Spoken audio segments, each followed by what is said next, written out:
क्या कुंडली में बैठे हुए ग्रह भाग्य बदलते हैं या फिर भगवान की कृपा? ये दो ऐसे प्रश्न हैं जिसमें हमेशा लोगों को असमंजस रहता है। वो हमेशा डाउट में रहते हैं कि भाई बात क्या सही है, कि भगवान की कृपा से कुछ होता है या फिर कुंडली में बैठे हुए ग्रह से कुछ होता है। तो इन दोनों में देखिए एक समाधान ये हो सकता है कि ये दोनों ही चीज़ें मतलब अपने स्तर पर सही हैं। भगवान की कृपा से भी भाग्य बदलता है और ग्रहों का कुंडली में जो योग बनता है उससे भी आपका भाग्य तय होता है। देखिए भगवान जो होते हैं ना वो डायरेक्ट आपका भाग्य नहीं तय करते हैं, वह किसी न किसी माध्यम से आपका भाग्य तय करते हैं। तो वो माध्यम क्या है? वो माध्यम आपके ग्रह हैं।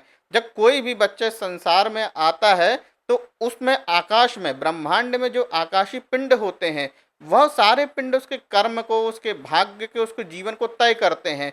तो ये जो आकाश पिंड के जो ग्रह होते हैं वो कैसे तय करते हैं? ये भगवान ही इसके माध्यम से आपके जीवन का लेखा जोखा, आपके पूर्व जन्म का जो भी लेखा जोखा या आपका जो भाग्य बनेगा या आप क्या कर्म करेंगे, कितने आगे तक जा पाएंगे, ये सब तय करते हैं।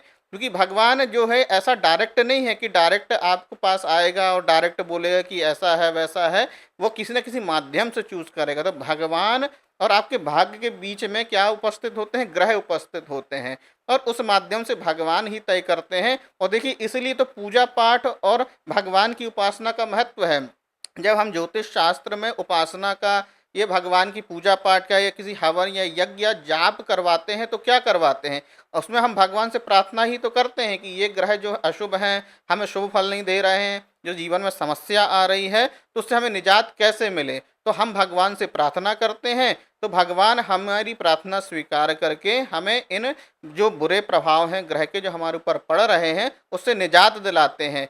देखिए जो ग्रह है वो हमें ऐसे नहीं प्रभाव डालते हैं कि लोग सोचते हैं कि भाई ग्रह कोई ऐसा है कि हमसे कोई द्वेष रखता है या हमसे कोई प्रेम कर रहा है तो हमको अशुभ फल दे रहा है या शुभ फल दे रहा है। ग्रह क्या होते हैं? उनसे कोई एक प्रकाश की किरणें निकलती हैं। जैसे सूर्य हमारे ऊपर प्रभाव डालता है, हमें प्रकाश देता है, दिनचर्या हमारी चलाता है, वैसे ही ग्रहों से अपनी अपनी एक ऊर्जाएं निकलती हैं, प्रकाश की किरणें निकलती हैं और वो हमारे शरीर के ऊपर पड़ती है। तो उससे क्या होता है कि उससे जब हम संपर्क में जुड़ते हैं तो उससे हमारे जीवन में उसका प्रभाव पड़ता है, उससे हमारे भाग्य में प्रभाव पड़ता है, हमारे कर्मों में प्रभाव पड़ता है और हमारे आने वाले जीवन की जो अच्छी घटनाएं हैं या बुरी घटनाएं हैं उसका हमारे ऊपर प्रभाव पड़ता है। तो जब हमारे पास कुछ अशुभ काम होता है या हमारे ऊपर अशुभ प्रभाव पड़ेगा या कोई समस्याएं आती हैं तो हम भगवान से प्रार्थना करते हैं और भगवान हमारे आसपास एक कवच की तरह काम करते हैं।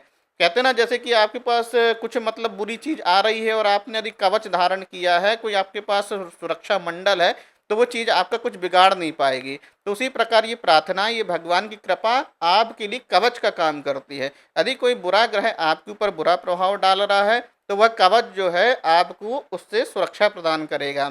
तो इस तरह से क्या निष्कर्ष निकलता है कि भगवान की कृपा और ग्रह दोनों ही भाग्य तय करते हैं, लेकिन अल्टीमेट भगवान जो है वह तय करते हैं ग्रहों के माध्यम से आपका भाग्य।